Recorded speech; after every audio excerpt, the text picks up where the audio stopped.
নমস্কার বন্ধুরা, অন্নপূর্ণার হেসেল চ্যানেলে সবাইকে স্বাগত। আজকে আমি একটা নতুন রেসিপি নিয়ে এসেছি তোমাদের দেখাবো বলে। সেটা হচ্ছে জিলাপি কাবাব।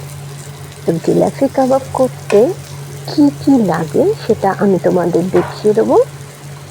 তোমরা দেখো, দেখে ভালো লাগলে নিজেরা করো, করে আমাকে কমেন্ট সেকশনে জানাও কেমন খেলে জিলাপি কাবাব।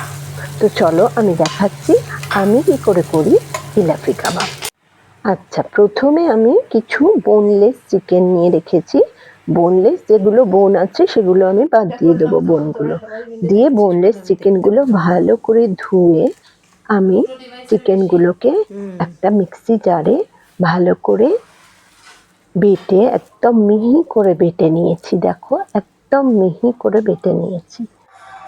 তো এটাকে ভালো করে বেটে এবার আমি কিছু কাঁচা লঙ্কা বেটে নিয়েছি, সেই কাঁচা লঙ্কা বাটাটাও এর মধ্যে দিয়ে দিলাম। আচ্ছা, এবার এতে দিয়ে দেবো 1 চামচ পরিমাণ আদা রসুন বাটা, 1 থেকে 1.5 চামচ মতো। এবার এতে দিয়ে দেবো কিছুটা পরিমাণ ফ্রেশ ক্রিম, যাতে এটা খুব ভেতর থেকে নরম থাকে, তার জন্যে আমি কিছুটা ফ্রেশ ক্রিম দিয়ে দেবো। আচ্ছা, এবার দিয়ে দেবো চাট মশলা, কিছুটা চাট মশলা, 1 চামচ পরিমাণ চাট মশলা দিয়ে দেবো। এবার দিয়ে দেবো গোলমরিচের গুঁড়ো, ওই 1 চামচ পরিমাণ গোলমরিচের গুঁড়ো। এবার দিয়ে দেবো কিছুটা সর্ষের তেল, এটা বাটার দিলেও ভালো হয়, তো আমি দিয়ে দিয়েছি সর্ষের তেল। এবার দেব কাসুরি মেথি, এটাও 1 চামচ পরিমাণ। আমি যতটা চিকেন নিয়েছি সে অনুযায়ী 1 চামচ পরিমাণ দিতে হবে সবকিছু। আচ্ছা, এবার এতে দিয়ে দেবো কিছুটা নুন, ওই 1 চামচ পরিমাণ নুন। আচ্ছা, এবার এতে দিয়ে দেবো একটু, এগুলো ভালো করে মেখে নেব। আর এতে দিয়ে দেবো কিছুটা পরিমাণ লেবুর রস। এটা একদম ভালো করে মিশিয়ে নেব, যাতে প্রত্যেকটা মশলা আর চিকেন একদম ভালোভাবে মিলেমিশে যায়। তো দেখো, এটা খুব ভালোভাবে আমি মিশিয়ে নিয়েছি। তো আমার মেশানো হয়ে গেছে। তো এতে আগেই লেবুর রসটা দিতে হবে, মানে মেশানোর আগে। তো আমি পরে দিয়েছি, আমার মনে ছিল না, মিস করে গিয়েছিলাম। তো লেবুর রসটা দিয়ে আবার আমি ভালো করে মিশিয়ে নেব।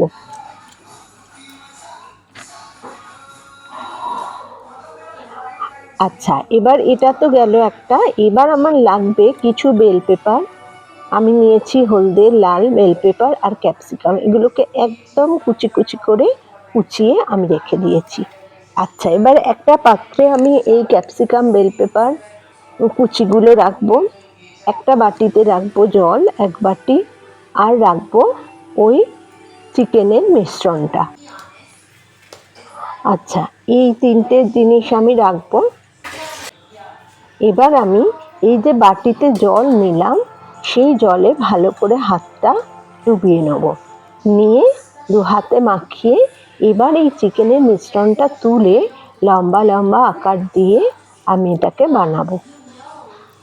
এই আকারটা দিলাম, দিয়ে এইবার আমি ওই যে বেল পেপার আর ক্যাপসিকাম কুচানো আছে ওটার মধ্যে চারদিকটা ভালো করে মাখিয়ে নিলাম, নিয়ে এবার এটাকে গড়ে আমি এইভাবে রেখে দেবো একটা পাত্রে।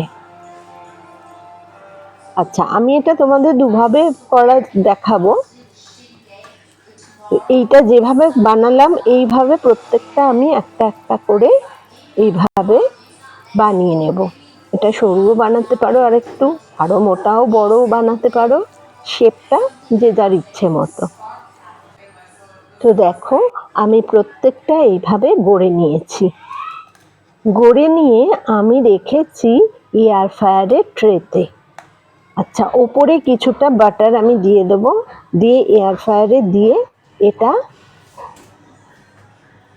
ফ্রাই হতে দেবো। আচ্ছা, এটা তো একটা গেল। আর আচ্ছা, এই যে এয়ার ফ্রায়ারে ঢুকিয়ে আমি এটা অন করে দেবো, অন করে এয়ার ফ্রায়ার করে অন করে দেবো, দিয়ে এটা হতে থাকবে। আচ্ছা, এদিকে আমি আর একটা প্রসেস দেখাবো, সেটা হচ্ছে জাস্ট প্যানে। আমার তো মনে হয় প্যানেরটা বেশি ভালো হয়। তো দেখো একটা প্যান নিয়ে নিয়েছি আমি, এই যে কাবাব প্যান।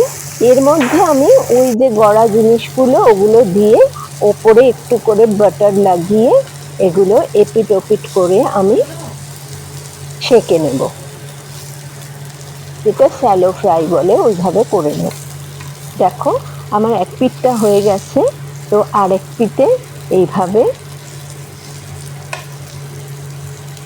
ঢাকা দেওয়া যাবে না, ঢাকা দিলে জল বেরোবে। তো এইভাবে আমি কাবাবগুলোকে বানিয়ে নেব। তো দেখো আমার কাবাব রেডি।